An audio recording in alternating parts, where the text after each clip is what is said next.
My parents announced that my guest room was becoming my pregnant sister's nursery, because babies need peaceful homes more than single men need offices. When a crib was delivered to my address, I lost it. I am 27. Need advice because I genuinely don't know if I'm losing my mind or if my family has completely lost touch with reality. I've been staring at my phone for the past hour, trying to process what just happened during Sunday dinner at my parents' house. For context, I work as a software engineer and bought my first apartment 6 months ago, a modest 2-bedroom place about 20 minutes from my parents' house. The second bedroom is currently my home office/guest room. It's nothing fancy, but it's mine, and I worked damn hard to afford it. My younger sister Emily, 25, is 7 months pregnant. She still lives with our parents. Robert, 55 M-haled, and Patricia, 53 F-lining, in their 4-bedroom house.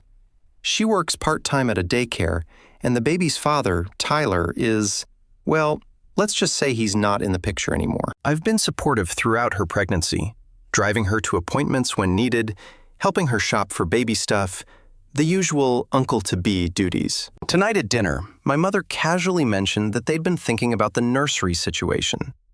I assumed she meant they were finally converting their spare bedroom into a nursery for Emily. That assumption lasted about 30 seconds. We've decided your guest room would make the perfect nursery, Patricia announced, cutting into her pot roast like she hadn't just dropped a bomb on my life. Babies need quiet spaces, and your apartment complex is so much more peaceful than our neighborhood. I literally choked on my water. I'm sorry. What? Robert jumped in, explaining their logic as if it made perfect sense. Think about it, son. We're right off the main road here. All that traffic noise. Your place has those double-paneled windows, and you're on the 3rd floor. Much better for a baby's sleep schedule. Emily was nodding along enthusiastically. Plus, James, your apartment has that amazing natural light in the mornings. Perfect for the baby. I sat there, fork halfway to my mouth, trying to understand how my apartment had suddenly become part of their nursery planning. But it's my apartment. That's my office. I work from home 3 days a week. Patricia waved her hand dismissively. Oh, you can work from the living room. People do it all the time. Besides, this is about family, James. Sometimes we have to make sacrifices. The conversation continued as if my consent was just a formality. They discussed paint colors. Apparently, soft yellow is gender-neutral and soothing. Furniture placement, and even which of my belongings would need to be relocated to make room for a crib and changing table. We saw the most adorable elephant-themed mobile at Target today, Emily gushed. It would look perfect with the gray walls you already have. Wait, hold on, I finally managed to interrupt. Are you talking about the baby visiting my apartment, or the looks they exchanged should have been filmed for a documentary on family manipulation? Patricia reached over and patted my hand like I was a confused child. Well, obviously, Emily and the baby will need to spend quite a bit of time there. You know how hard those first few months are. She'll need the peace and quiet to recover and bond with the baby. Plus, Robert added, it just makes sense. You're at work during the day, so the apartment would be empty anyway. Might as well put it to good use. Emily beamed at me. You're going to be such an amazing Uncle James. I can already picture you coming home to help with feedings and diaper changes. It'll be like our own little family unit. I tried to explain that I specifically chose a 2-bedroom apartment so I could have a dedicated workspace, that my lease has specific occupancy limits, that I'm not prepared to have a newborn in my space. Every concern was met with either dismissal or accusations of being selfish and not thinking about family. The final straw was when Patricia mentioned she'd already been looking at cribs online and had found one that would fit perfectly in that corner by the window. Meaning, she'd apparently been mentally redecorating my apartment without my knowledge. We can go shopping next weekend, she announced. Emily's due in 2 months, so we need to get everything set up soon. Oh, and we'll need to baby-proof your place too. Those kitchen cabinets will need locks, and we'll have to do something about all those electronics in your living room. I left shortly after that, claiming I had an early meeting. A lie. It's Sunday night. The whole drive home, my phone buzzed with texts from Emily, sending me nursery inspiration photos and links to baby furniture. I'm sitting in my guest room/off right now, looking around at my space that apparently isn't mine anymore. Am I crazy for thinking this is completely insane? How do I shut this down without becoming the family villain who hates his sister and unborn niece-nephew? Because from their reactions tonight, anything short of enthusiastic agreement makes me a monster who doesn't care about family. Please help me navigate this, because I feel like I'm in the twilight zone. Update 1, posted 5 days later. Well, it's been less than a week since my original post, and things have escalated in ways I couldn't have imagined. Thank you to everyone who commented.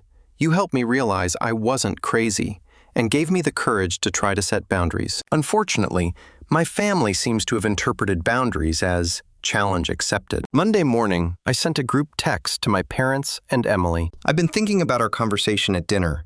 While I'm excited to be an uncle and want to help however I can, I need to be clear that my apartment is my private space. I'm happy to help you set up a beautiful nursery at Mom and Dad's house, and I'll be there to support Emily and the baby, but my guest room needs to remain my office. Let's talk about other ways I can help. The response was, not what I hoped for. Emily called me crying within minutes, sobbing about how she thought I'd be there for her and how the baby already feels unwanted. Patricia followed up with a lengthy text about how disappointed she was in my selfishness and how she raised me better than this. I thought maybe they just needed time to cool off. I was wrong. Wednesday afternoon, I got a call from my building's management office. They wanted to confirm the delivery scheduled for Friday afternoon. What delivery? Oh, just a crib, changing table, and rocking chair being delivered to my apartment. The order was placed by Patricia Johnson with my apartment number and my phone number as the contact. I immediately called my mother. Her response? Oh, good. They called to confirm. I wasn't sure if you'd be home, so I used your number. The delivery window is between 2 and 6 p.m. You do work from home on Fridays, right? Mom, I didn't agree to this. You can't just order furniture to be delivered to my apartment. Don't be dramatic, James. We're just trying to help. Emily's been so stressed, and getting the nursery ready will ease her mind. Do you want your pregnant sister to be stressed? That's not good for the baby. I can lead the delivery, which apparently required multiple phone calls because the furniture store was confused about why I was refusing items for the baby's room. The sales associate actually said, "But your mother said you were expecting." I had to explain that no, I was not expecting. My sister was, and no, the baby would not be living with me. But the furniture delivery attempt was just the beginning. Thursday, Emily texted me a photo of paint swatches against my guest room wall. How did she take this photo? Because apparently my parents still have the spare key I gave them for emergencies. And they let themselves in while I was at the office to take measurements. I immediately drove home to find Emily, Patricia, and my father in my apartment with a measuring tape, notebook, and what looked like fabric samples. What the hell are you doing in my apartment? Robert looked up from where he was measuring the window. Language, son. We're just trying to figure out where everything will go. That desk of yours is really taking up prime real estate. Have you considered a smaller one? Or maybe just using your laptop at the kitchen table? Emily was sitting in my desk chair, rubbing her belly and looking around with a dreamy expression. I can really picture it now. The crib here, the changing table along that wall. Oh, and James, would it be okay if we put up some of those removable wall decals? I found the cutest safari animal ones online. Get out, I said, as calmly as I could manage. All of you, this is breaking and entering. Patricia actually laughed. Don't be ridiculous. We are family, and we use the key you gave us for emergencies, not for redecorating my apartment without my permission. The argument that followed was ugly. Emily cried again, claiming I was ruining her pregnancy experience. Patricia accused me of being materialistic and valuing my things over family. Robert said he was disappointed to see what kind of man I'd become. I took back the spare key and told them to leave. As they were going, Patricia mentioned that maybe I needed time to think about what really matters, and that they'd revisit this when I was being more reasonable. That was yesterday. Today I woke up to find a package at my door, a baby monitor with a note from Emily. For our nursery, can't wait to set it up together. Red heart. I also discovered that Emily has been posting on social media about preparing the baby's room at Uncle James's place and thanking me for being the best brother ever. Friends and extended family have been commenting about how wonderful it is that I'm helping out. My aunt even commented, "So nice that the baby will have 2 homes." I'm at a complete loss. They're acting like this is a done deal. And now they're making it public, which makes it even harder to shut down without looking like the bad guy. I've started looking into changing my locks, but I feel like I'm playing defense against my own family. The baby shower is next month, and I'm genuinely afraid of what's going to happen. At this rate, they'll probably list my address as the gift delivery location. I need to have another conversation with them, but I don't even know where to start. How do you reason with people who've decided your boundaries are just suggestions? Update 2, posted 3 weeks later. I can't believe I'm back here again, but things have somehow managed to get even more insane. For those following this bizarre saga, buckle up, because my family has apparently decided that reality is optional. After my last update, I did change my locks. I also had a serious sit-down conversation with Emily where I tried to be supportive while still maintaining boundaries. I told her I'd help her look for affordable apartments, offered to help with the deposit, and even said I'd help her set up the nursery wherever she ended up living. She seemed to understand and even thanked me for being honest. That lasted exactly 4 days. The baby shower was this past Saturday. I debated not going, but decided that would only make things worse. Plus, several relatives I actually like were coming from out of town, and I wanted to see them. Big mistake. The shower was at my parents' house, and from the moment I walked in, something felt off. Emily kept making weird comments like, "Just wait until you see what we got." And Patricia had this smug smile that made my stomach drop. About halfway through the gift opening, Emily announced she had a special surprise for everyone. She pulled out her phone and started a video presentation. The title slide read, "Baby Thompson's Nursery Tour." My blood ran cold. The video was a full tour of my apartment, specifically my guest room, fully decorated as a nursery. I'm talking painted walls, furniture, decorations, the works. They'd broken into my apartment again. The video showed Emily waddling around my space, describing where everything would go, even showing off the closet reorganized with baby clothes. "And here's where all the diapers will be stored," she chirped in the video, opening what used to be my office supply closet. Uncle James was so thoughtful to clear out space for us. The room erupted in awes and congratulations. People were telling me how wonderful I was, what a devoted brother, how lucky Emily was to have me. I sat there frozen, unable to speak. My cousin Michelle must have seen my face because she leaned over and whispered, "Are you okay? You look like you're going to be sick." I excused myself and went outside to call the police. Yes, the police, because they'd broken into my apartment and vandalized it. The dispatcher seemed confused when I explained it was my family who'd done it, but they agreed to send someone to check my apartment. When I went back inside, Patricia cornered me in the kitchen. "Where did you disappear to? Emily's about to show everyone the crib assembly video. You broke into my apartment again after I expressly told you not to." She rolled her eyes. "We didn't break in. We had a key made for convenience. You really need to stop being so dramatic about this." "You had a key made? Well, you changed the locks.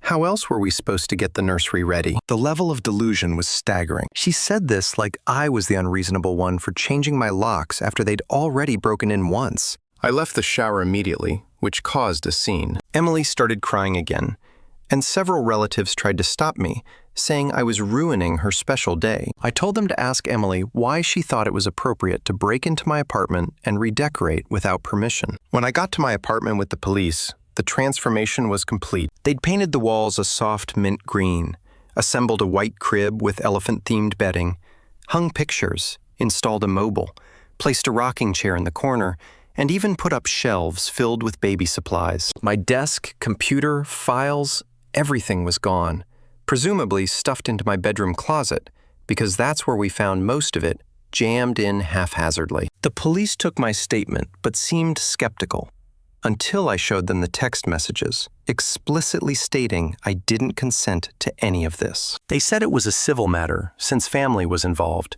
but documented everything. They suggested I could file for a restraining order if I felt threatened. While I was dealing with the police, my phone exploded with messages from family members. Apparently, Patricia had spun the story that I'd call the cops on my pregnant sister for decorating the room I promised her. Extended family members I hadn't spoken to in years were calling me heartless. The next morning, Sunday, I hired a locksmith to install new locks with unpickable cores and added a security camera to my door. I also called a lawyer because this had gone beyond family drama into legal territory. Then came Monday's bombshell. I got a call from my landlord. Apparently, my parents had contacted him about adding Emily to the lease, since she'd be staying there regularly with the baby. They presented themselves as concerned parents, trying to ensure their daughter had stable housing, and even offered to pay an additional security deposit for the wear and tear from the baby. My landlord thankfully called me first. I explained the situation, and he was appalled. He said he'd make it clear that no one else was authorized to be added to my lease, and that any unauthorized occupants would result in eviction proceedings. But here's the kicker. When he called my parents back to decline their request, Patricia told him I must be having mental health issues and that they were concerned about my paranoid behavior. She actually suggested that maybe they should be added to the lease to keep an eye on me. I'm now dealing with an apartment that's been turned into a nursery against my will.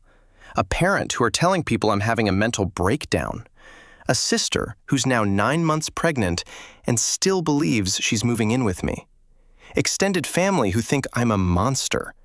My actual legal bills from having to hire a lawyer at the cost of having to undo all their improvements to my guest room. Yesterday, I got a text from Emily. Labor could start any day now. So excited to bring the baby home to our beautiful nursery. Thank you for everything. Best brother ever.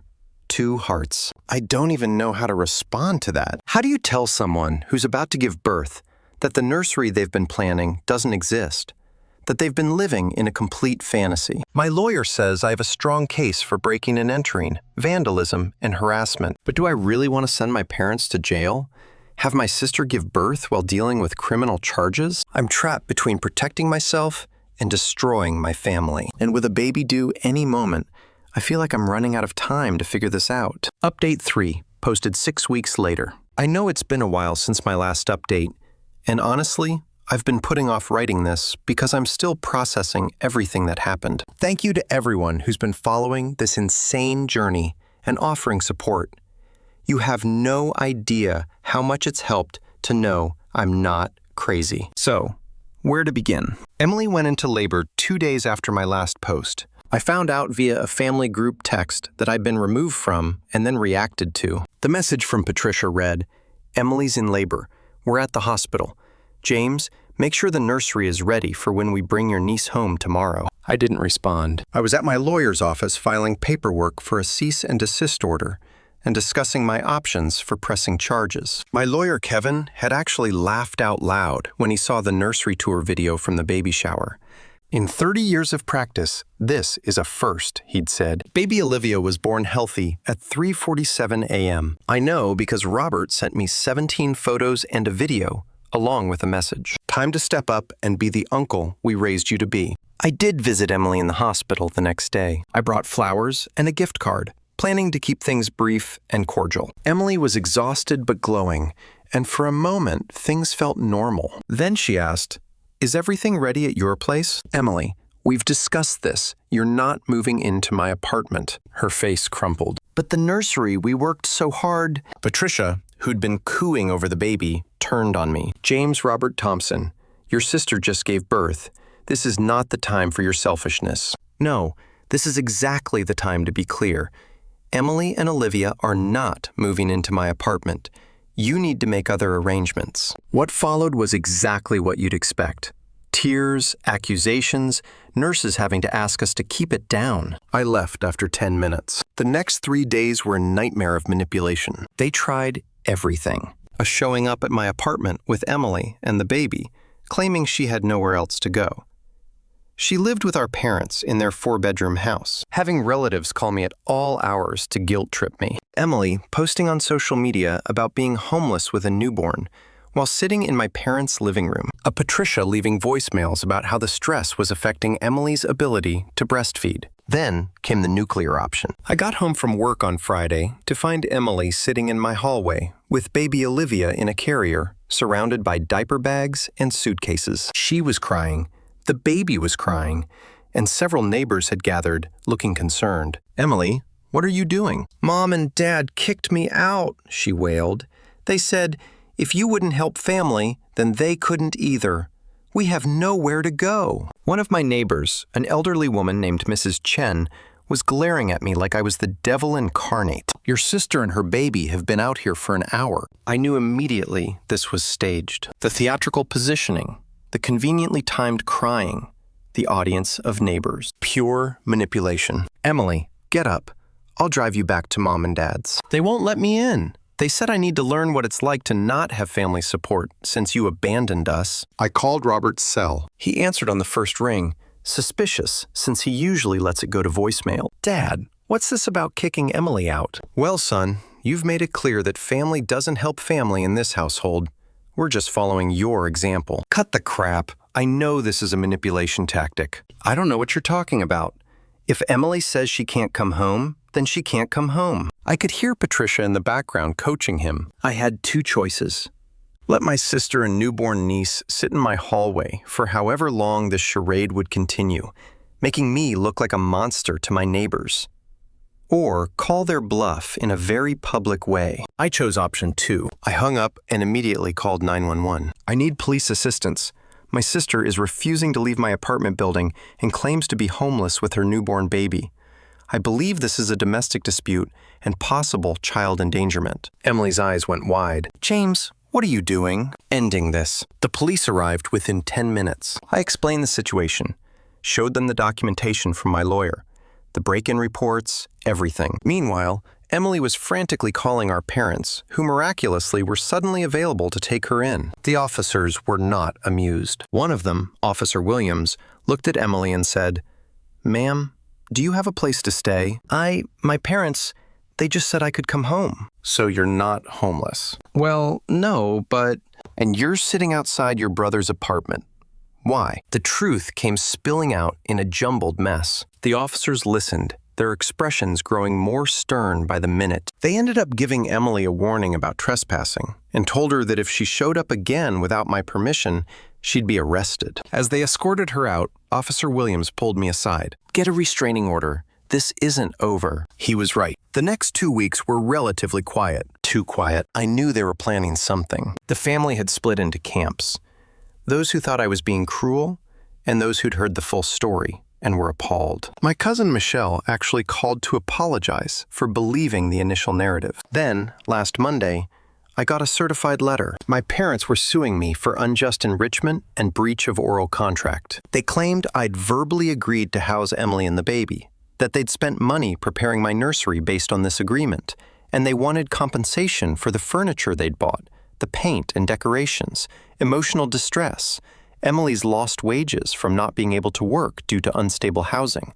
The total, $47,000. I actually laughed when I read it. Then I called Kevin, my lawyer, who also laughed. They have no case, he assured me, but they're going to make this as painful as possible. We counterfiled for a breaking and entering, vandalism, harassment, intentional infliction of emotional distress, a defamation for telling people I was having mental health issues. The total damages we're seeking $73,000, including legal fees. But here's where things took an unexpected turn. Last Thursday, I got a call from an unknown number. It was Tyler, Emily's ex, and Olivia's father. He'd been following the drama online. Emily had been very public about everything and wanted to meet. Over coffee, Tyler revealed some interesting information. He'd been wanting to be involved, but Emily and my parents had been blocking him. He'd offered to get an apartment with Emily, but she'd refused, saying she had better arrangements. He'd been documenting everything and had screenshots of Emily discussing the plan to move in with James, dating back months. And most importantly, he'd filed for custody rights and wanted my testimony about the unstable situation. I'm not trying to take Olivia away, he explained, but Emily needs a reality check.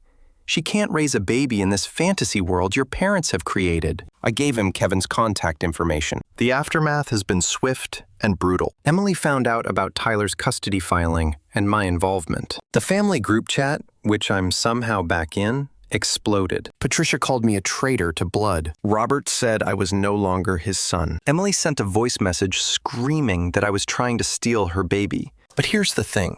Other family members are finally seeing the light. My Aunt Sarah called Patricia out publicly, pointing out that they had a perfectly good house for Emily and the baby. My Uncle Christopher shared that he'd been asked to lie about my mental health issues and refused. Cousins, who'd been silent, started sharing their own stories of my parents' manipulation over the years. The legal cases are ongoing. Tyler's custody hearing is next month. The lawsuit my parents filed has been mostly dismissed, though some claims are still being reviewed. My countersuit is moving forward. Emily and Olivia are still living with my parents. Last I heard, they'd finally set up a nursery in their spare bedroom. You know, like normal people would have done from the start. I haven't spoken to any of them in 2 weeks. I've had to block them on all social media and change my phone number.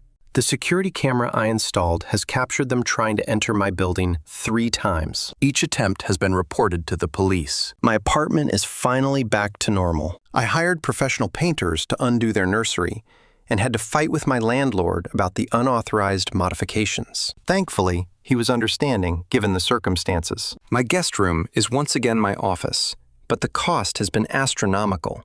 Not just financially, though the legal fees are killing me, but emotionally. I've effectively lost my immediate family. Some days, I wonder if I should have just let them have the room. Then I remember that it was never about the room. It was about control, manipulation, and their complete disregard for my autonomy. Tyler sent me a photo yesterday of him holding Olivia during his supervised visitation. She's beautiful and deserves better than this chaos. Maybe that's why I fought so hard, not just for myself, but to show her that boundaries matter, that family doesn't mean letting people steamroll you, that love isn't manipulation. I don't know what the future holds. Court dates are pending. Family relationships are destroyed, but I'm sleeping better knowing I stood up for myself, even if it cost me everything. To everyone who said, get a lawyer, you were right. To those who said it would escalate, you were also right. But to those who said I should have just given in to keep the peace, you were wrong. There was never going to be peace. Just surrender. I'll update after the court cases conclude. But for now, I'm focusing on rebuilding my life without the toxic dynamics I grew up thinking were normal. Thank you all for helping me see that I wasn't the crazy one. Your support meant more than you'll ever know. Final update, 3 months later. It's been 3 months since my last update, and I finally have closure to share. I've debated whether to write this, but I know many of you have been invested in this bizarre journey, and honestly, writing it out helps me process everything that's happened. First, the legal outcomes. Tyler was granted joint custody of Olivia. The judge was not impressed with Emily's unstable housing situation. Her words from the social media posts came back to haunt her, or the fact that she'd been denying a willing father access to his child. Tyler now has Olivia every other week, and by all accounts, he stepped up remarkably as a father. My parents' lawsuit against me was dismissed with prejudice. The judge actually used the words frivolous and bad faith in his ruling. They were ordered to pay my legal fees, which came to about $15,000. My countersuit was more complex. We settled out of court for $32,000, which covered at the cost of restoring my apartment and my additional security measures, emotional distress, and the remainder of my legal fees. They had 90 days to pay. That deadline was last week. But the real victory? The restraining orders. Both my parents and Emily are legally required to stay 500 feet away from me, my home, and my workplace for the next 2 years. The judge was particularly concerned about the pattern of escalation and the fact that they'd had keys made to my apartment without permission. Now, the personal aftermath. The family completely imploded. It turns out I wasn't the only one who'd been subjected to Patricia and Robert's manipulation over the years. Once I stood up publicly, others started sharing their stories. Aunt Sarah revealed that Patricia had tried to force her to host Emily's wedding to a different ex in her backyard, going so far as to send out invitations without asking. Uncle Christopher shared that Robert had once tried to borrow his truck for 6 months and acted like Christopher was selfish for needing his own vehicle. And my cousin David told us about the time Patricia volunteered his wife to cater a family event,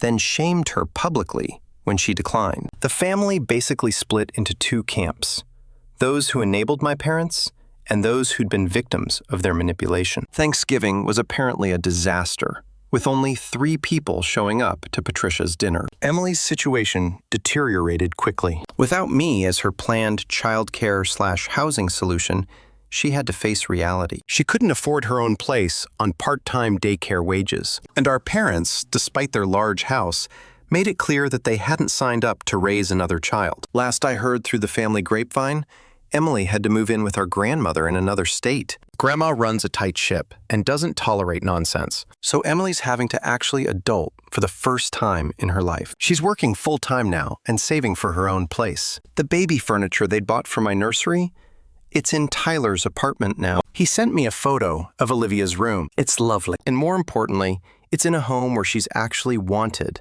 and planned for. As for me, the past few months have been a journey of recovery and self-discovery. I started therapy to unpack the decades of manipulation I'd normalized. My therapist helped me understand that what I experienced was a form of abuse, emotional manipulation, gaslighting, and violation of boundaries that have been happening since childhood. I've also built stronger relationships with the family members who supported me. Cousin Michelle and I have dinner once a month. Aunt Sarah checks in regularly. Uncle Christopher helped me install additional security measures in my apartment, with my landlord's permission this time. Work has been understanding through all of this. My manager, who'd heard bits and pieces of the saga, told me she was proud of how I'd handled such a difficult situation. The stability of my job and my own space has been crucial to my healing. I've even started dating again. Nothing serious yet, but it's nice to explore relationships without the toxic family dynamics hanging over my head. My girlfriend Jennifer has heard the whole story, and her reaction was, "Thank God you have boundaries. That's so attractive. It's refreshing to be with someone who sees boundaries as healthy rather than selfish." Last week, something interesting happened. I got a letter, an actual handwritten letter from Emily. No return address, but the postmark was from Grandma's town. In it, she apologized. Not the manipulative, "I'm sorry you feel that way" type, but a real apology. She admitted she'd been living in a fantasy enabled by our parents, and that becoming a mother herself had made her realize how wrong they'd all been. She wrote, "I wanted to believe that you'd take care of us, because it was easier than facing my own responsibilities. I see now that I was trying to make you into Olivia's father figure because I was scared to do this alone. That wasn't fair to you, to Olivia, or even to Tyler. I'm in therapy now too, and I'm learning a lot about myself. I don't expect forgiveness, but I wanted you to know that I finally understand." I haven't responded yet. I'm not sure if I will. The therapy has taught me that forgiveness is for me, not them, and I'm not there yet. Maybe someday. Patricia and Robert. Radio silence, except through their lawyer when they paid the settlement. Mutual family members say they're still spinning the story, but fewer and fewer people are buying it. They become cautionary tales in our extended family about what happens when you cross boundaries. I sometimes wonder what would have happened if I'd just given in, if I'd let them have the room, let Emily move in, become the co-parent they decided I should be. But then I look around my peaceful apartment, my apartment, and I know I made the right choice. My guest room/off is set up exactly how I wanted. I work from there 3 days a week in peace. Friends actually stay over now because there's space for them. Last month, my best friend from college visited, and we stayed up late talking in that room, the room that was almost stolen from me. To everyone who's followed this journey, thank you. Your validation, advice, and support got me through the darkest period of my life. You helped me see that I wasn't crazy, that boundaries aren't selfish, and that family doesn't mean accepting abuse. To anyone facing similar situations, document everything. Get a lawyer. Trust your instincts. It will be hard, harder than you can imagine, but living authentically is worth the pain of cutting toxicity out of your life. I'm closing this chapter now. Olivia is thriving with parents who are learning to co-parent properly. Emily is growing up and taking responsibility. I have peace in my home and my life. And my parents, they're living with the consequences of their actions, which is exactly where they should be. My therapist asked me last week if I regret how things turned out. I told her the truth. I regret that it came to this, but I don't regret standing up for myself. That little boy who was taught that family means no boundaries, he's finally free. And that freedom, it's worth everything I lost to gain it. Thank you all one last time. This is James signing off from my peaceful, nursery-free apartment.